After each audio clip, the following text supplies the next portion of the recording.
Hello learners, welcome back to my channel. Let's talk about red white screening. और ये वाला जो topic है वो रिकॉम्बिनेंट डीएनए टेक्नोलॉजी से में मिल जाएगी आपको ये वाली पर्टिकुलर टॉपिक। और ये टेक्निक्स जो भी यूनिट है ना, उसमें आपको ये वाली जो यूनिट 13 है वो CSIR या फिर गेट के लिए अगर आप प्रिपेयर करें तो उसमें ये यूनिट आ जाती है। सो उसमें ये आपको टॉपिक मिल जाएगी रेड वाइट स्क्रीनिंग, ठीक है। So we have heard about blue white screening and it is very common. I mean, I think everyone know about it, but although I'll make a video upcoming जो भी time है उसमें मैं एक video बनाऊंगी। सो फिलहाल मैं रेड वाइट स्क्रीनिंग के बारे में बात करने वाली हूँ। और रेड वाइट स्क्रीनिंग भी ब्लू वाइट स्क्रीनिंग की तरह ही है, बट थोड़ा सा जो जीन्स इसमें एक्टिवेट इनएक्टिवेट होता है वो सारा थोड़ा सा अलग हो जाता है, ठीक है। सो अगर आप ब्लू वाइट स्क्रीनिंग आपने पढ़ी है तो आपको पता होगा कि जो ब्लू वाइट स्क्रीनिंग है ना, उसमें बेसिकली हम वो टेक्निक यूज़ क्यों करते हैं। We use that technique so that we can differentiate between a recombinant, जो रिकॉम्बिनेंट वाला जो पोर्शन है ना, रिकॉम्बिनेंट डीएनए, और जो नॉन रिकॉम्बिनेंट है उसमें डिफ्रेंशिएट करने के लिए we use this screening technique, right. मतलब कोई भी पर्टिकुलर, सपोज एक वेक्टर है, इसमें हमने अगर जीन ऑफ इंटरेस्ट को हम GOI बोल के भी बोलते हैं। सो जीन ऑफ इंटरेस्ट जब हम इस वेक्टर में इंसर्ट करते हैं, सो ये वेक्टर अब एज ए रिकॉम्बिनेंट हम इसे कंसीडर करते हैं, right. So this is the definition of recombinant and I believe कि इतना आपको पता है। Okay, so this is known as recombinant, ठीक है। जब ये कोई जीनोम इंटरेस्ट हमारा किसी वेक्टर में इंसर्ट होता है, मतलब वो चीज़ें अभी पहले जैसे नहीं रही, इसमें कुछ रिकॉम्बाइन हो गई है, दैट इज़ रिकॉम्बिनेंट। सो हम चेक करने के लिए कि वेदर द पर्टिकुलर जो डीएनए है या फिर पर्टिकुलर जो वेक्टर है या फिर जो होस्ट है उसमें रिकॉम्बिनेंट हुआ है कि नहीं, उसमें रिकॉम्बिनेशन का पूरा प्रोसेस हुआ है कि नहीं, उसको देखने के लिए हम यही टेक्निक यूज़ करते हैं, ठीक है। Okay, so speaking of that, अब हम ये देखेंगे कि इसमें होता क्या है। जैसे कि देखिए, मैं आपको एक फंडा बताती हूँ। कोई एक पर्टिकुलर पोर्शन ऑफ जीन है यहाँ पे, ठीक है। ये पोर्शन ऑफ जीन है, लेट्स से ये जीन का नाम है X। This is X gene, ठीक है। सो इस जीन अभी अभी फुल्ली फंक्शनल है। ये जब mRNA बनाएगी, ठीक है, अगर ये फुल्ली फंक्शनल है तो ये जब mRNA बनाएगी एंड देन उसके बाद ये क्या करेगी, प्रोटीन बनाएगी by the process of translation. जब प्रोटीन बनाएगी तो ये सपोज ये पर्टिकुलर जीन जो है हमें क्या मिलने वाली है, ये पर्टिकुलर जीन हमें वाइट कॉलोनी देती है, ठीक है। वाइट कॉलोनी देती है, मैं यहाँ पे वाइट कलर यूज़ कर देती हूँ, ठीक है। वाइट कॉलोनी देती है ये जो पर्टिकुलर जीन है, अगर ये प्रॉपर फंक्शन करता रहे, अगर वो mRNA बनाए देन वो प्रोटीन बनाए तो ये वाइट कॉलोनी देती है। लेकिन अगर ये जीन में कुछ डिफेक्ट होगा तो कैसे हो सकता है, या तो हम इसका कोई इनहिबिटर रख देंगे, ठीक है। जब ऑपेरॉन सिस्टम का यूज़ करके या फिर कैसे भी करके हम इसमें ना कुछ इनहिबिटर लगा देंगे, प्रोमोटर को अच्छे से फंक्शन होने नहीं देंगे, या फिर ट्रांसक्रिप्शन प्रोसेस में कुछ दिक्कत कर देंगे, ठीक है। पॉलीमरेज को बाइंड होने नहीं देंगे। ऐसे बहुत सारे वेज में हम इसे इनएक्टिवेट कर सकते हैं। लेकिन जब हम रिकॉम्बिनेंट डीएनए टेक्नोलॉजी पे जाते हैं, हम इसमें क्या कंसिडर करते हैं कि इस पर्टिकुलर जीन में ना अगर हमने कोई एक्स्ट्रा, ठीक है, एक्स्ट्रा कोई जीन ऑफ इंटरेस्ट जब अगर हमने इसमें इंसर्ट कर दिया इसमें, ठीक है, ये जीनोम ऑफ इंटरेस्ट अगर इसमें इंसर्ट हुआ तो क्या होता है कि ये जीन जो X जीन है ये प्रॉपर फंक्शन नहीं कर पाएगी, ठीक है। डेट मीन्स ये mRNA तो बनाएगी लेकिन ये कुछ प्रॉपर mRNA नहीं बनाएगी, कुछ डिफेक्ट रह जाएगी। एंड देन उसके बाद जब डिफेक्टेड अगर mRNA बन रहा है तो ऑब्वियसली प्रोटीन भी डिफेक्टेड बनेगी। एंड देन जो हमारा डिज़ायर्ड प्रोडक्ट था, जो भी फाइनल रिजल्ट था, वो हमें नहीं मिलने वाली है, वो कुछ अलग मिलने वाली है। डेट मीन्स इसमें कुछ चीज़ इंसर्ट हुई है और इसीलिए हम इस पर्टिकुलर चीज़ को बोलेंगे insertional inactivation of gene X, ठीक है। व्हाट आई एम सेइंग, यहाँ पे जो जीन X जो हमने यूज़ किया है, दैट डजेंट मीन कि हम कोई पर्टिकुलर जीन है X नाम का, ऐसा नहीं है। ये मैंने आपको बस एक हाइपोथेटिकली बताया है सो डेट आप इस कॉन्सेप्ट को समझ लें एंड देन आपके लिए ईजी हो जाए आगे का जो रेड वाइट स्क्रीनिंग वाला जो टेक्निक है ना उसे समझने में, ठीक है। Okay, so genome of interest जब इसमें इंसर्ट हुई, this is known as insertional inactivation of gene X। So this is what we got. आपको इतना तक समझ आ गया? अब आगे हम बढ़ते हैं कि रेड वाइट स्क्रीनिंग में क्या होती है। रेड वाइट स्क्रीनिंग बिल्कुल सिंपल है, अगर आप इधर तक समझ गए हैं तो आगे भी समझ जाएंगे। रेड वाइट स्क्रीनिंग में क्या होता है कि जो एक्स जीन होती है ना, इस एक्स जीन को हम यहाँ पे रिप्लेस करते हैं जीन SUP से, SUP4। ठीक है, यहाँ पे जो बार बार मैं बोल रही हूँ एक्स जीन, इसको आपको रिप्लेस कर देना है SUP4 जीन से। ठीक है, और आगे जो ये रिजल्ट देगा वो ऑब्वियसली वाइट कॉलोनी ही देगा। ठीक है, वाइट कॉलोनी ही देगा जो रिजल्ट होगा इसका। अगर SUP4 जीन अगर प्रॉपर फंक्शन हुआ तो वो हमें वाइट कॉलोनी देने वाली है। सो इसका एक पाथवे है, अब मैं उसे आपको समझाने वाली हूँ। ठीक है, सो यहाँ तक हमने ये समझ ली कि जीनोम ऑफ इंटरेस्ट अगर किसी पर्टिकुलर जीन के एरिया में अगर हमने उसे इंसर्ट कर दिया तो वो जीन अच्छे से फंक्शन नहीं कर पाएगा, it will be non functional. तो डेट मीन्स कि the result that we were expecting we won't find it, right. There will be a slight difference और ए कंप्लीट डिफरेंट प्रोडक्ट जो यूजुअल प्रोडक्ट से different होगा। ठीक है, so this is the ultimate जो summary है वो ये है। अब जब हमने इसमें एक्स जीन यूज़ की है उसको हमने बस रेड वाइट स्क्रीनिंग में हमने इसको बस रिप्लेस कर दिया SUP4 जीन से, एंड देन जो इसका प्रोडक्ट होगा अल्टीमेटली वो वाइट कलर की कॉलोनीज मिलने वाली है। अब मैं आपको रेड वाइट स्क्रीनिंग का डिफरेंस बताने वाली हूँ। ठीक है, सो सबसे पहले हम बात करते हैं नॉन रिकॉम्बिनेंट के लिए। रेड वाइट स्क्रीनिंग यूज़ करके हम कैसे पता लगाएंगे कि कोई चीज़ रिकॉम्बिनेंट है या रिकॉम्बिनेंट नहीं है, ये पता लगाना है हमें।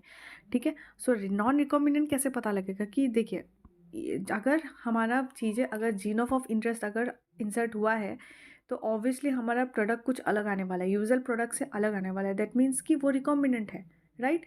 क्योंकि जीन ऑफ इंटरेस्ट इंटर हो चुकी है, इंसर्ट हो चुकी है, तो वो हमारा रिकॉम्बिनेंट हो जाएगा। लेकिन नॉन रिकॉम्बिनेंट में ये हो जाएगा कि जीनोम ऑफ इंटरेस्ट क्या हो जाएगा, वो इंसर्ट नहीं होगा, जीनोम ऑफ इंटरेस्ट इंसर्ट नहीं होगा। ठीक है, ओके। सो जब हम नॉन रिकॉम्बिनेंट की बात कर रहे हैं, यहाँ एक जीन बोला था मैंने अभी आपको, एक्स जीन बोला था मैंने जब आपको समझाई थी टॉपिक। अभी यहाँ पे हमने इसमें SUP4 जीन को हमने कंसिडर किया। ठीक है, अब इसमें रिकॉम्बिनेंट नहीं है, कोई जीनोम ऑफ इंटरेस्ट यहाँ पे इंसर्ट नहीं हुई है। ये रहा जीनोम ऑफ इंटरेस्ट का कलर, मैंने अलग से चेंज किया हुआ है। ठीक है, कोई जीनोम ऑफ इंटरेस्ट इंसर्ट नहीं हुई है, SUP जीन बिल्कुल अच्छे से फंक्शन कर रही है। ठीक है, एक्टिव स्टेट पे है SUP जीन। ठीक है, अब SUP जीन अगर एक्टिव स्टेट पे है ना, तो ये दूसरा जीन जो होती है ना, उसे ADE को ये सप्रेस करती है। ADE जीन को ये इनहिबिट करती है या फिर सप्रेस करती है। सो ADE जीन अगर सप्रेस रहती है ना, सो हमें फाइनली क्या मिलती है, वाइट कॉलोनी मिलती है। ठीक है, डेट मीन्स कि ADE जीन का फंक्शन क्या हो जाएगा, ADE जी का फंक्शन होगा कि अगर वो प्रॉपर फंक्शन करे, अगर वो इनहिबिट ना हो, सो वो वाइट कलर की जीन वाइट कलर की कॉलोनी नहीं देगी, इनहिबिट करेगी। ADE का फंक्शन है to inhibit white coloured colony formation. ठीक है, ओके। सो यहाँ हमें पता चल गया अगर नॉन रिकॉम्बिनेंट है मतलब जीनोम ऑफ इंटरेस्ट यहाँ पे इंसर्ट नहीं हुई है, मतलब हमारी SUP4 जीन जो है ये प्रॉपर फंक्शन कर रही है, it is active. And if it is active, so ये क्या करेगी, ADE जीन को इनहिबिट करेगी, और ADE जीन इनहिबिट होने के वजह से ही हमारा वाइट कलर की कॉलोनी हमें मिलने वाली है। ठीक है, ये हमारा नॉन रिकॉम्बिनेंट है। ठीक है, नॉन रिकॉम्बिनेंट जो पोर्शन है उसके लिए है। लेकिन जब हम रिकॉम्बिनेंट की बात करते हैं, ठीक है, जब हम रिकॉम्बिनेंट की बात करेंगे ना, तब बताती हूँ रिकॉम्बिनेंट में क्या होने वाला है। ठीक है, रिकॉम्बिनेंट में जब हम बात करते हैं, रिकॉम्बिनेंट में ये होगा कि ये जो पर्टिकुलर जीनोम ऑफ इंटरेस्ट है ये इंसर्ट होगी, राइट। तो ये रहा हमारा जीन। ओके, मैंने कलर दूसरा लेना था मुझे, let's take red here. Okay, so ये रहा हमारा जीन। ठीक है, ये रहा हमारा SUP4 जीन। अब ये वाला जो जीनोम ऑफ इंटरेस्ट है वो इसमें इंसर्ट होगी, डेट मीन्स कि इसमें रिकॉम्बिनेंट होगा।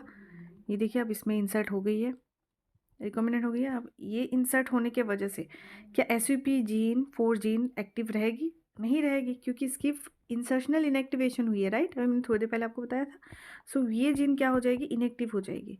अब ये इनएक्टिव होने के वजह से ADE जीन जो थी हमारी, ADE जीन वो एक्टिव रहेगी। ADE जीन एक्टिव रहने के वजह से क्या हो जाएगा, ये इनहिबिट करेगी वाइट कॉलोनी फॉर्मेशन को। ठीक है, वाइट कॉलोनी फॉर्मेशन को इनहिबिट करेगी, और वाइट कॉलोनी फॉर्मेशन को इनहिबिट करने की वजह से हमें फाइनल में क्या मिलेगी, रेड कलर की कॉलोनी मिलेगी, which is quite opposite from the white colour colony. And ये नॉर्मल नहीं है। मतलब अगर रिकॉम्बिनेंट नहीं होता तो हमें वाइट मिलती, अगर रिकॉम्बिनेंट है तो हमें रेड मिल रही है, ठीक है।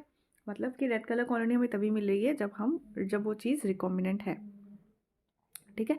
अब जब हम इसकी एज ए होल हम इसको देखते हैं ना, एज ए होल जब हम इस चीज़ को देखेंगे तो हमें क्या दिखता है, इधर देखिए। जब नॉन रिकॉम्बिनेंट थी, जीनोम ऑफ इंटरेस्ट इंसर्ट नहीं हुई थी, तो एसयूपी जीन एक्टिवेट थी। एसयूपी 4 जीन जो एक्टिवेट थी वो जाके एडीई जीन को इनहिबिट करेगी, और एडीई जीन को अगर इनहिबिट कर रही है सो वो क्या करेगी, वो वाइट कलर कॉलोनी को फॉर्म करेगी, क्योंकि एडीई जीन का काम था वाइट कलर कॉलोनी को फॉर्म करने से रोकना। बट फिलहाल एडीई खुद ही इनहिबिट हो गया है, वो वाइट कलर कॉलोनी फॉर्मेशन को क्या ही रोक लेगी, है ना। सो इसीलिए अगर नॉन रिकॉम्बिनेंट है so we will get white colour colony, but if it is recombinant we will get red colour colonies, ठीक है। So this is what we call red white screening. So आपको बस यही दो जीन्स का याद रखना है कि SUP4 and ADE। And SUP4 और ADE दोनों ही ओपोजिट है। SUP एक्टिवेट है, SUP अगर एक्टिवेट है तो ADE इनहिबिट रहेगी, अगर SUP एक्टिवेट नहीं है तो ADE एक्टिवेट रहेगी, ठीक है। और ऐसे करके हमें वाइट और रेड कलर कॉलोनीज से हम डिफरेंशिएट कर सकते हैं कि जो रेड कलर कॉलोनी जो हमें मिलने वाली है डेट इज रिकॉम्बिनेंट। सो हम क्या करते हैं, हम एक ये देखिए, एक पेट्री प्लेट में हम क्या करते हैं, इसमें बहुत सारी कॉलोनीज होती है रेड और वाइट कलर की, तो इसमें से हम क्या करते हैं सिर्फ वाइट कलर की रेड कलर की कॉलोनीज को हम चूज़ करते हैं, और हमें पता है कि ये रेड कलर की जो कॉलोनीज वाले सेल है ना उसमें हमारा जीनोम ऑफ इंटरेस्ट इंसर्ट हो चुका है, that means it is recombinant, ठीक है, it is recombinant. So this is about red white screening, और इसका मेरे पास एक डायग्राम है, मैं आपको उस डायग्राम के थ्रू बता देती हूँ कि क्या उसमें क्या हो रहा है, मतलब एक्चुअली में कैसे हम उसे डिफ्रेंशिएट कर सकते हैं। यू कैन सी यहाँ पे although the image is not that clear, but if you can visualise it, इसमें आपको दो टाइप की कॉलोनीज दिख रहे हैं, राइट। एक इधर से देखिए, इधर रेड भी दिख रही है, इधर वाइट कलर की कॉलोनी भी दिख रही है। सो जब हम पेट्री प्लेट में ये सारी चीज़ों को ग्रो करते हैं ना, तो इसमें से हम सिर्फ रेड कलर की जो कॉलोनी है उसे उठाते हैं और उसको फिर सिंगल प्लेट में कल्चर कर लेते हैं, एंड वो वाला जो कॉलोनी होगी वो जो फर्दर फॉर्म करेगी that is our recombinant colony, ठीक है, रिकॉम्बिनेंट कॉलोनी।